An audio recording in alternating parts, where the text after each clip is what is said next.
কিসের নিয়ে আমি এডুকেশন সিস্টেমে হেট করি? কারণ তুমি ১৫ বছর তোমার স্কুলে যায়, তারপরে ১৫ বছর যায় তোমার গ্র্যাজুয়েট করতে। গ্র্যাজুয়েট করার পরে তুমি ধরলাম চাকরি পাইলা, তোমার ৫০,০০০ লাখ ধরলাম, তোমার লাখ টাকা তুমি মাস কামাই করতেছে।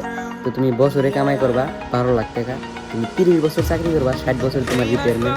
৩০ বছর চাকরি করার পরে তোমার কাছে টাকা হবে ৩,৬০,০০,০০০ টাকা। যেটা একটা রোলস রয়েস খালি দেয় টেকাও হবো না, একটা ল্যাম্বরগিনি বা একটা বুগাত্তি কিনে নিতে হবে না। তো এই গাড়িগুলা কি লিগা বানাইতেছে কোম্পানি থেকে?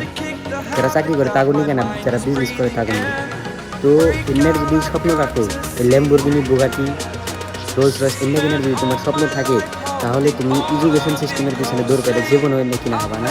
একটা কথা হলো কি, যে যদি তোমার যত শখের বস্তু আছে, শখের বস্তুগুলো যদি তুমি কিনবার চাও, ওই এডুকেশন সিস্টেমের পিছনে থেকে তুমি জীবনে কিনতে পারবে না। তোমার নিজের কোনো একটা স্কিল শেখা লাগবে, নিজের কোনো কোম্পানি গ্রো করা লাগবে, তাহলে সে তুমি তোমার শখের বস্তুগুলো পুরা করতে পারবে।